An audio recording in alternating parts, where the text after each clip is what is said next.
नर का क्या बड़ा, समय बड़ा बलवान। ये उक्ति ऐसे ही नहीं कही गई। वक्त जब बदलता है तो कभी आपने जिसका तिरस्कार किया था, जिसको अपने संग से, अपने समाज से, सार्वजनिक सभा में जिसको निष्कासित किया था, वही वक्त आपको मजबूर कर देता है कि आप उसकी मनुहार करें, और आपको मनुहार करनी पड़ती है। नमस्कार, मैं संजय सनम, आप देख रहे हैं डिजिटल फर्स्ट न्यूज। आज कोई मोटिवेशनल वीडियो नहीं है, हालांकि बात वक्त की है, समय चक्र की है, और समय चक्र के साथ जिस तरह का घटनाक्रम जुड़ता है उसका एक जीता जागता साक्ष्य उदाहरण है। बात कर रहा हूं जैन समाज के तेरापंथ संप्रदाय की। सोशल मीडिया में आज एक वीडियो क्लिप हमारे एक अजीज मित्र ने हमें भेजी। उस क्लिप को हमने 3-4 बार सुना। हमें सुखद आश्चर्य हो रहा था और हम ये सोच रहे थे कि वक्त की करामात कितनी बड़ी होती है। आज से कुछ वर्ष पहले एक घटना हुई थी। मैं उसे घटना नहीं कहूंगा, वो दुर्घटना थी। समाज के एक कर्मठ, पराक्रमी, श्रद्धावान, समर्पित श्रावक सिरियारी के श्री सुरेंद्र सुराणा जी को धर्म संघ से, समाज से, सार्वजनिक सभा में निष्कासित किया गया था। उनका कसूर क्या था, ये आज तक पता नहीं चल पाया। लोकतंत्र में चुनाव लड़ना और चुनाव जीतना कोई कसूर नहीं होता। वो जनप्रियता होती है, लोगों का समर्थन होता है। भारी मतों से अगर किसी ने चुनाव जीत लिया, लोगों ने अपना पूरा मन, पूरा मत उसे दे दिया, और उसके एवज में अगर उन्हें धर्म संघ के गुरु के द्वारा समाज से निष्कासित अगर किया गया, तो फिर समाज भी सोचने को मजबूर हुआ। लेकिन चूंकि हमारी भारतीय परंपरा में श्रद्धा, आस्था और एक बड़ा सूत्र है कि गुरु के आगे कुछ नहीं कहना, आप सिर्फ अपील कर सकते हैं, पर आप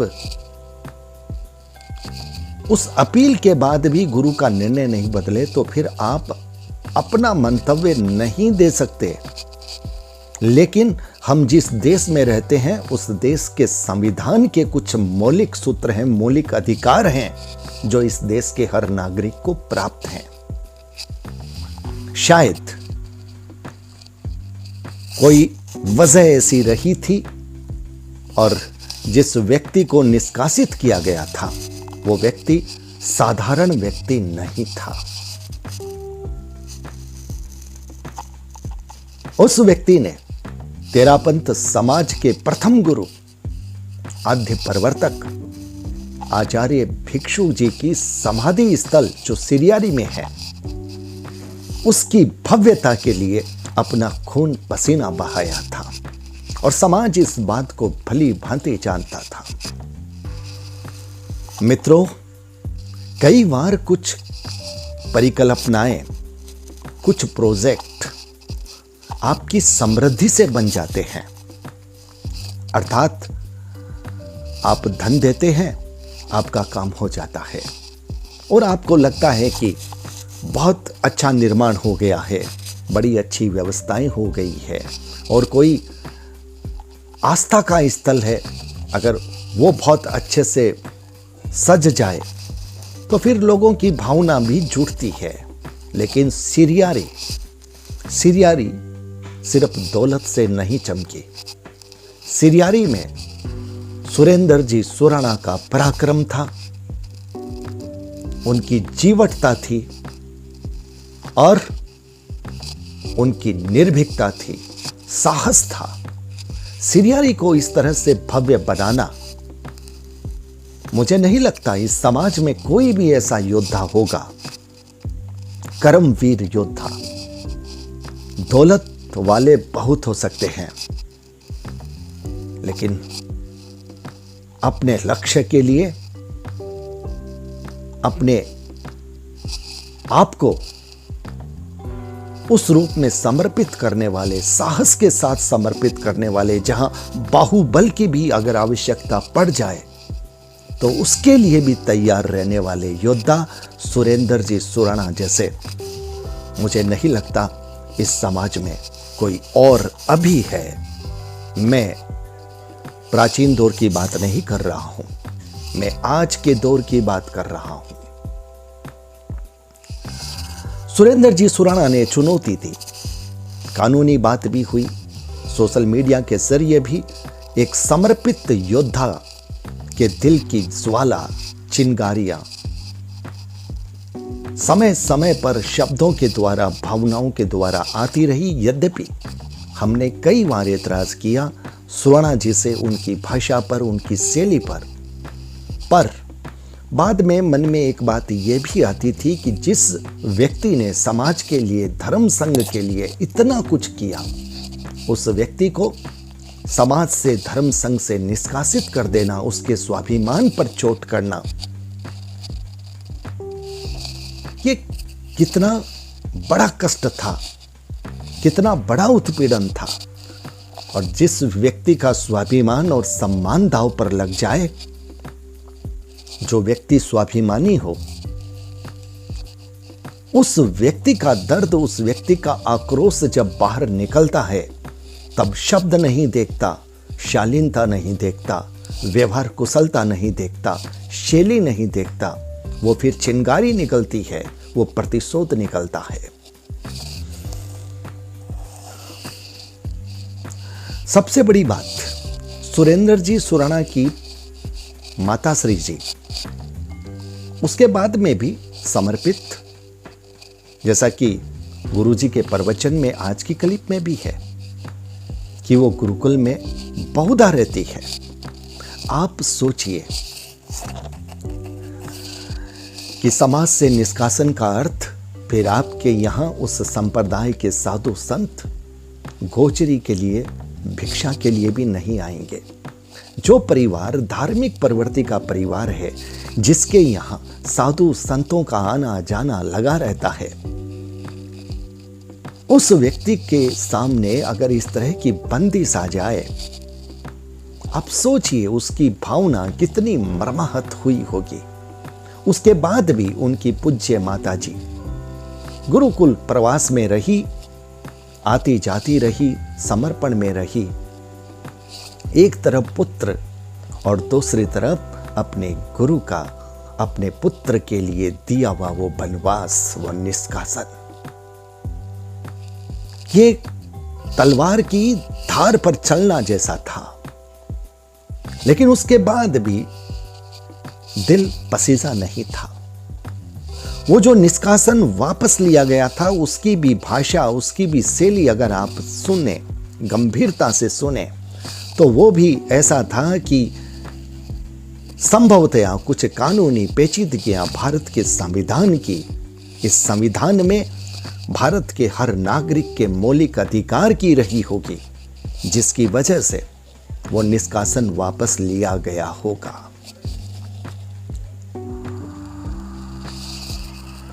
एक बात बहुत साफ है, किसी भी राज्य का राजा अगर कान का कच्चा होता है तो उस राज्य में अनचाही आफत आती है। और ठीक इसी तरह से अगर किसी भी धर्म संप्रदाय के गुरु के कान कच्चे होते हैं, या फिर उनके इर्द गिर्द रहने वाले लोग बड़े शातिर मिजाज होते हैं, तब भी घटनाएं ऐसी हो जाती है। मैं ये नहीं कह रहा हूं कि इस घटना का सूत्र भी वही रहा होगा, पर यह शास्त्र सम्मत बात है। जो क्लिप आज के इस सोशल मीडिया में मैंने सुनी है, मुझे पता चला है वो बहुत पुरानी नहीं है, संभवतः कल की है। उस क्लिप में आचार्य श्री महाश्रमण जी तकरीबन 1 मिनट से भी अधिक सुरेंद्र जी सुराणा के लिए बोल रहे हैं और बड़े आत्मीय भाव से बोल रहे हैं, मन से बोल रहे हैं।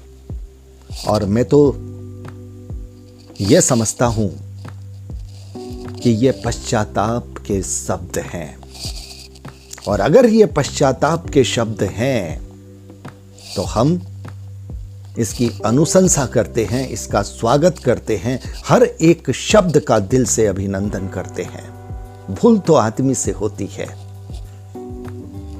लेकिन अगर आदमी अपनी भूल का सुधार कर लेता है, दिल से उस भूल को स्वीकार कर लेता है, चाहे भूल स्वीकार उस रूप में न हो जिसका तिरस्कार किया हो, उसको अगर आप मनुहार से बुलाते हैं, इसका मतलब साफ है कि अतीत में जो कुछ आपने कहा था शाब्दिक रूप से, सार्वजनिक मंच से, उस हर एक शब्द का पछतावा आपके दिल के अंदर है।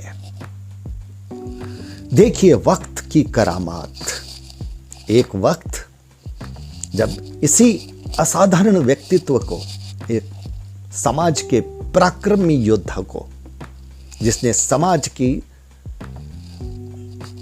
श्रद्धा और आस्था के सबसे बड़े स्थल की भव्यता के लिए अपने आप को समर्पित कर दिया था, उस व्यक्ति को संघ से निष्कासन करना,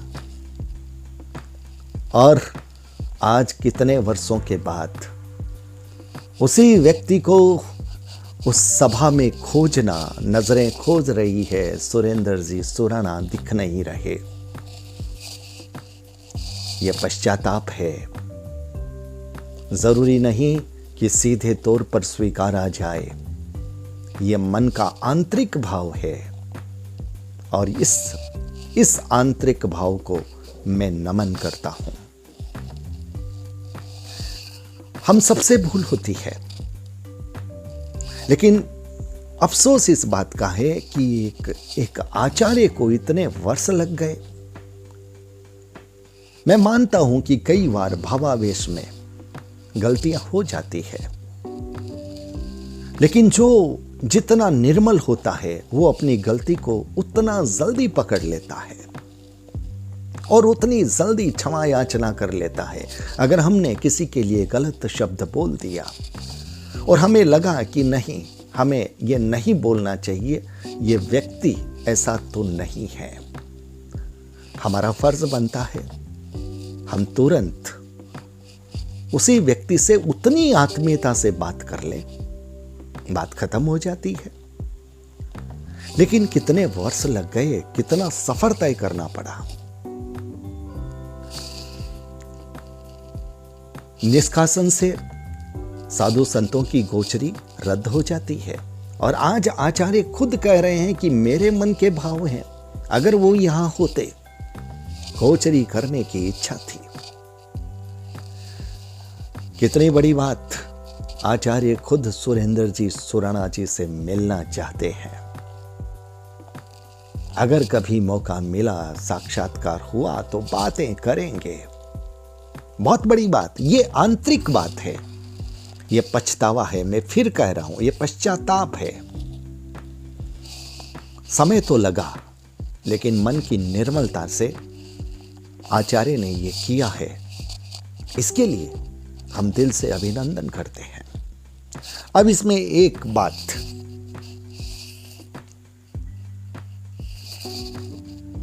हो सकती है संभावना, अगर ये निर्मलता का भाव है तो बार बार अभिनंदन है, लेकिन अगर ये भविष्यगत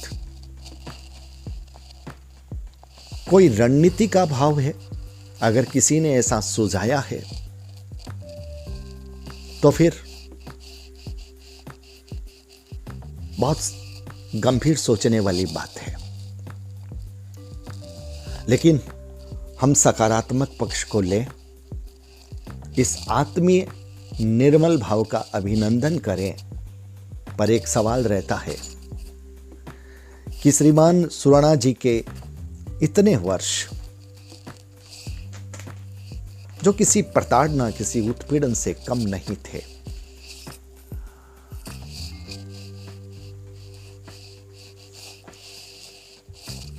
उनका हिसाब कैसे दिया जा सकता है? उस दर्द को हल्का कैसे किया जा सकता है? एक बात तो निश्चित रूप से समाज का हर व्यक्ति मानेगा। आचार्य जी भी स्वीकार मन से करते ही हैं, तभी ऐसे भाव निकले हैं कि सिरियारी को चमन बनाने वाला ये सुरेंद्र सुराणा ही है। उसके साथ समूह जुट सकता है, लेकिन जो काम सिर्फ दौलत से नहीं हो सकता, उसमें पराक्रम चाहिए था। वो पराक्रम इस समाज में सिर्फ इसी एक व्यक्ति के पास था।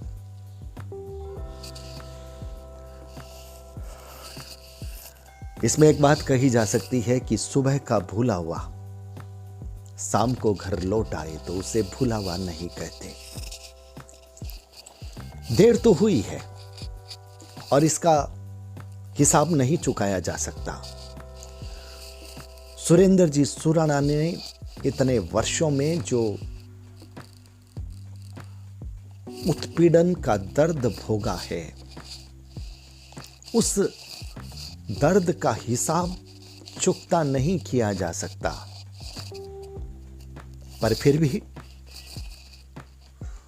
आचार्य जी के मन के भाव अगर ऐसे आए हैं, हम ये कामना करते हैं कि एक अच्छे दौर की शुरुआत होगी, एक नए दौर की शुरुआत होगी, शुभ संकल्पों के साथ।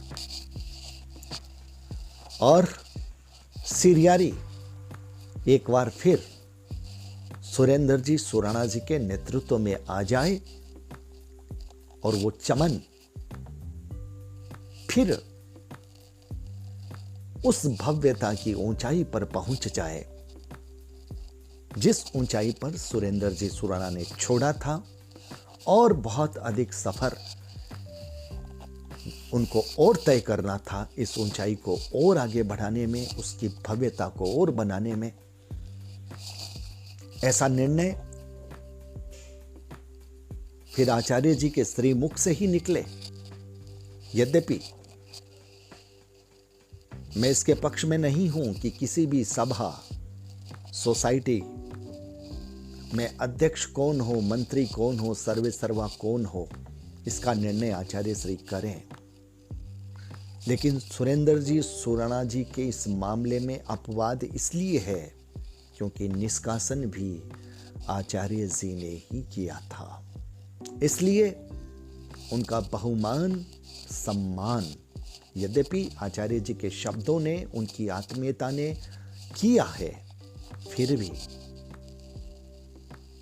सिरियारी का नेतृत्व अगर सुरेंद्र जी सुराणा जी के कंधों पर दिया जाता है और सुरेंद्र जी सुराणा जी के पराक्रम की,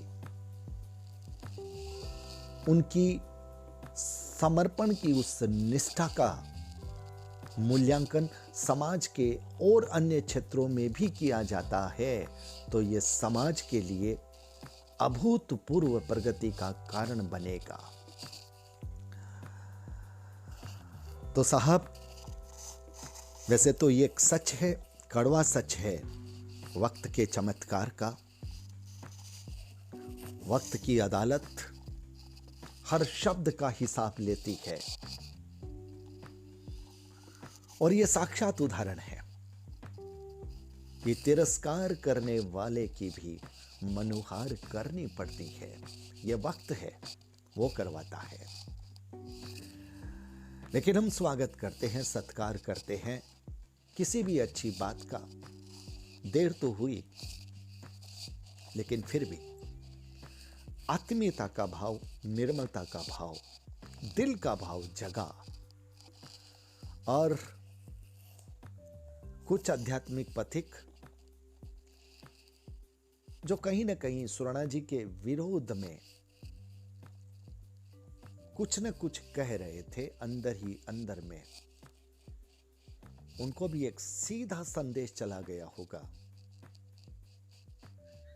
कि अब सुरेंद्र जी सोराणा जी के प्रति आचार्य के मन में क्या है। अब वो सुराणा जी को अपने पास देखना चाहते हैं, ये एहसास लग रहा है। और मुझे लगता है ये समाज के लिए शुभ संकेत है, अच्छा संकेत है। हम इसकी अनुमोदना करते हैं, अनुशंसा करते हैं। तो तेरापंथ के मेरे सभी भाई बहनों से काफी दिनों के बाद मैंने तेरापंथ पर बात कही है। मेरे लिए ये अनुशंसा का विषय भी है और अतीत का कड़वा पृष्ठ भी है। जो हुआ वो गलत हुआ था। अभी जो आचार्य जी ने कहा, बहुत अच्छा कहा। पुनः पुनः स्वागत। मेरे किसी भी शब्द, भाव, अंदाज अगर कहीं आपको लगता है तथ्य में कहीं त्रुटि रह गई है, हो सकता है मुझे करेक्ट कर दीजिएगा अगर कहीं तथ्य में त्रुटि है तो, और सत्य को स्वीकार भी कीजिएगा। बहुत बहुत आभार। नमस्कार।